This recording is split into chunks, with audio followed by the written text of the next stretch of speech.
Nous allons continuer à voir notre syntaxe de pseudocode avec l'instruction conditionnelle qu'on trouve généralement sous la forme d'une instruction if dans les langages de programmation. Alors nous allons l'avoir tout simplement en français, donc avec un si qu'on pourra compléter par un ou 0 ou plusieurs sinon si et éventuellement un sinon.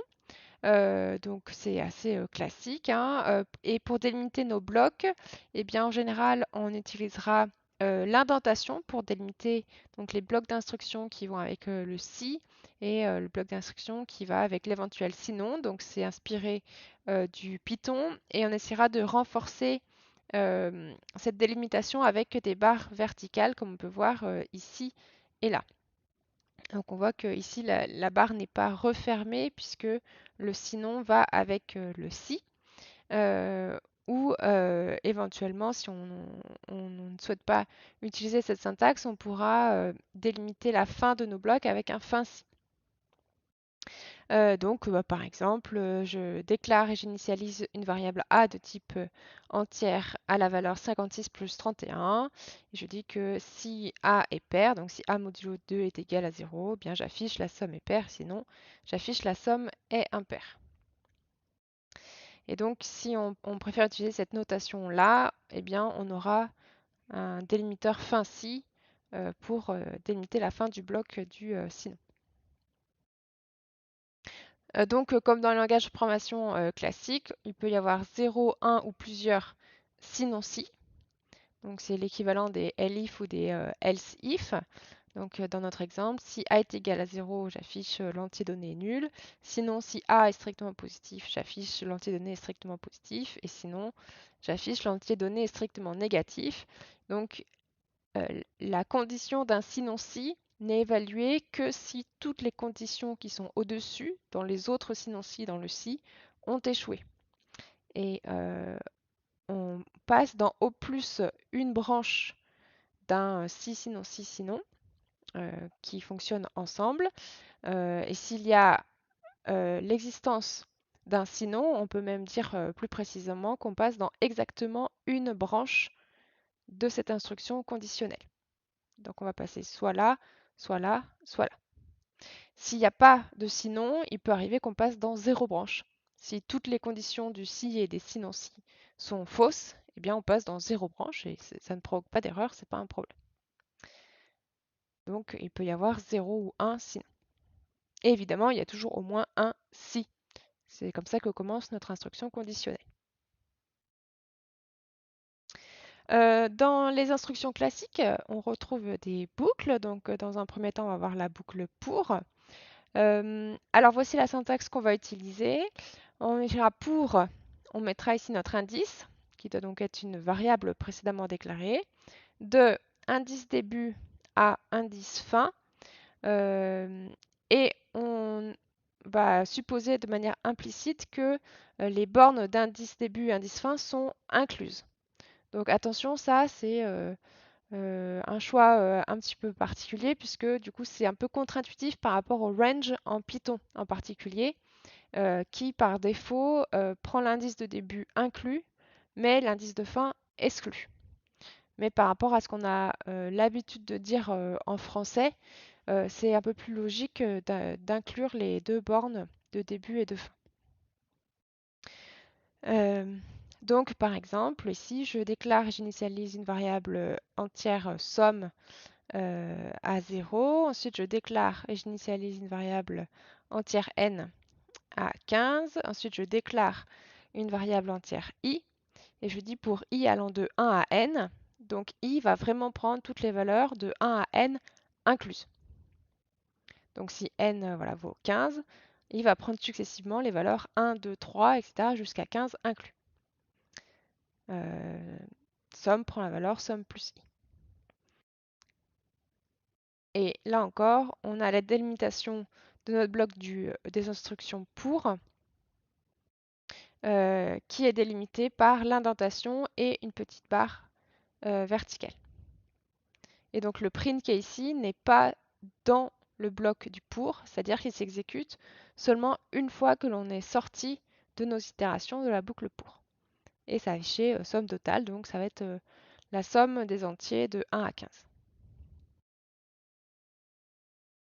Alors il y a une chose qui n'apparaît pas sur le, la syntaxe qui a été choisie pour les boucles pour, c'est le pas. Donc le pas d'une boucle pour, c'est la modification qui est apportée à notre indice de boucle d'une itération à l'autre. Donc si le pas n'est pas précisé, il s'agit d'un pas de 1. C'est-à-dire qu'à chaque étape, on ajoute une unité à l'indice de boucle. Donc dans l'exemple précédent, on avait pour i allant, donc si je reviens en arrière, de 1 à n, donc i va prendre les valeurs 1, 2, 3, 4, etc. Donc tous les entiers dans l'ordre. Donc on a bien un pas de 1, puisque de 1, il passe à 2, puis à 3, donc on ajoute plus 1 à chaque fois. Si on a envie d'avoir un pas qui est différent de 1, eh bien on peut, il suffit de le préciser explicitement, et donc on peut dire qu'on va faire une boucle pour i de 1 à n par pas de 2. Et donc dans ce cas-là, i commence à 1, et ensuite on ajoute plus 2. Donc il passe à 3, et ensuite à 5, etc. etc. L'autre possibilité également, donc indépendamment, si on n'aime pas la petite barre verticale pour délimiter notre bloc du pour, eh bien on peut utiliser une balise fermante explicite qui s'écrit fin pour. Voilà.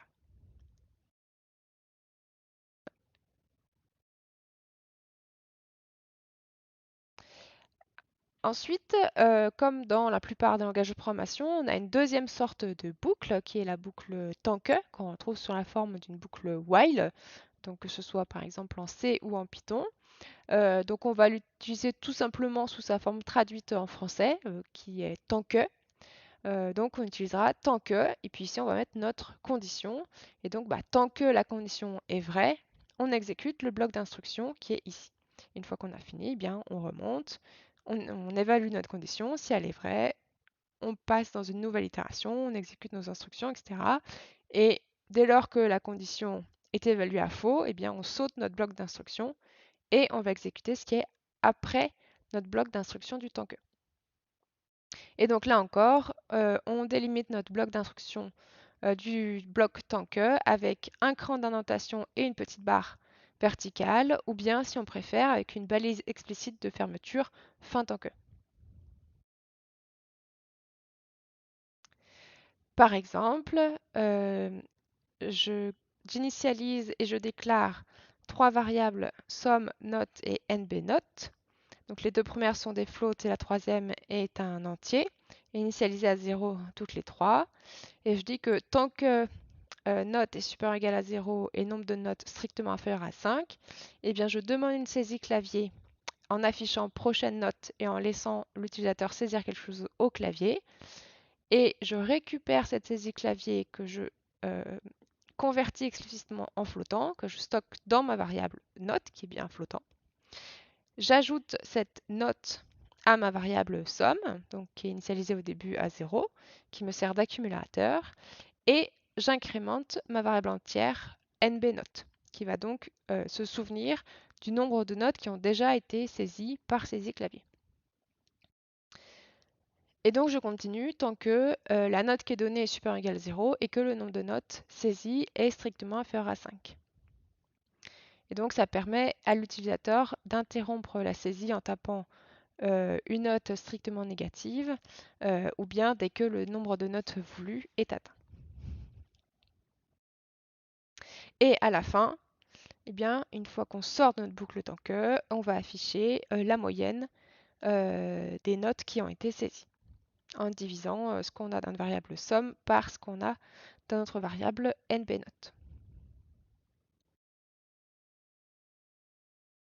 Alors, pour voir si vous avez bien compris ce qu'on a vu jusque-là, pour voir si vous savez lire le pseudocode avec la syntaxe qu'on a choisie, et également pour vous, on va dire, améliorer l'attention que vous pouvez porter à ces vidéos, de temps en temps, il y aura des petites questions à choix multiples auxquelles je vous invite à répondre pour mettre en application directe les éléments qu'on vient de voir dans le cours.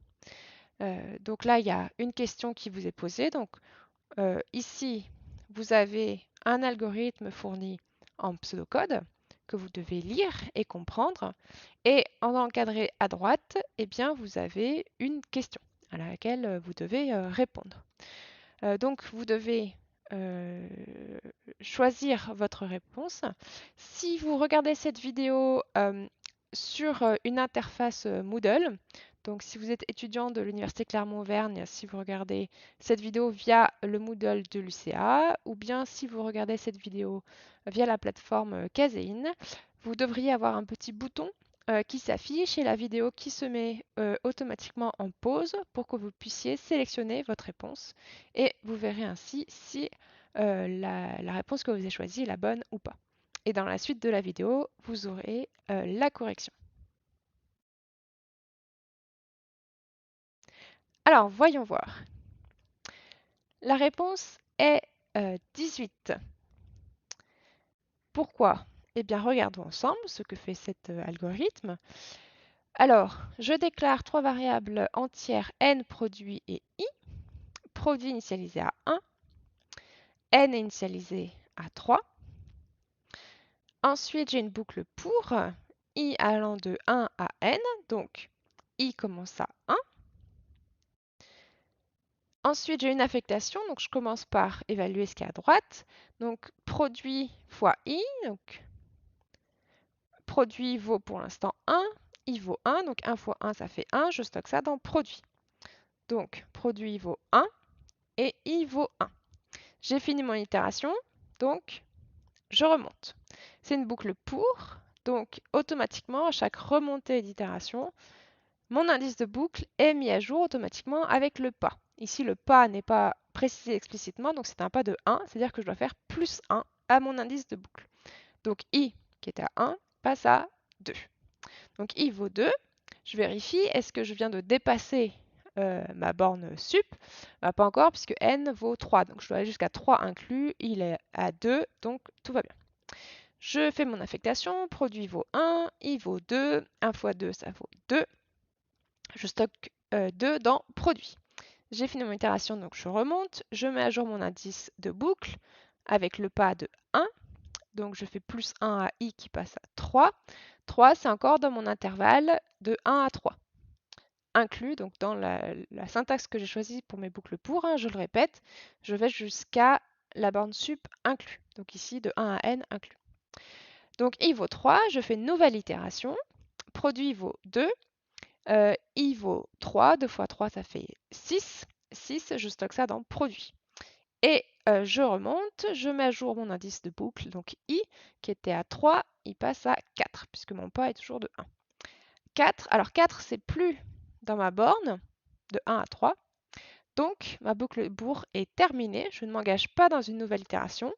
Je saute après mon bloc du pour. Donc, je vais en bas de la petite barre verticale. Et donc, à ce stade, rappelez-vous que produit vaut 6. OK. Alors, ensuite, j'ai un si. Alors, si n modulo 2 est égal à 1, alors n vaut 3. 3 modulo 2, donc faire le reste de la division euclidienne de 3 par 2, donc il me reste 1. Donc 1, c'est bien égal à 1. Donc ça vaut vrai. Donc comme la condition du si est vraie, je m'engage dans le bloc du si. Donc je vais faire cette affectation. Donc je calcule ce qui est à droite. Donc produit en x, ça valait 6. N, ça vaut 3. 3 fois 6, 18. OK. Donc 18, je stocke ça dans produit. OK. Et j'ai fini, donc je vais ensuite à la fin de ma petite barre verticale. Je suis ici. Là, j'ai un autre si. Alors attention, c'est bien un si qui est complètement indépendant de celui d'au-dessus. C'est pas un sinon si, c'est pas un sinon. Donc il faut bien que j'évalue cette nouvelle condition. Donc si n est strictement plus grand que 10, et bien ça c'est faux, puisque n vaut 3. Donc ça c'est faux.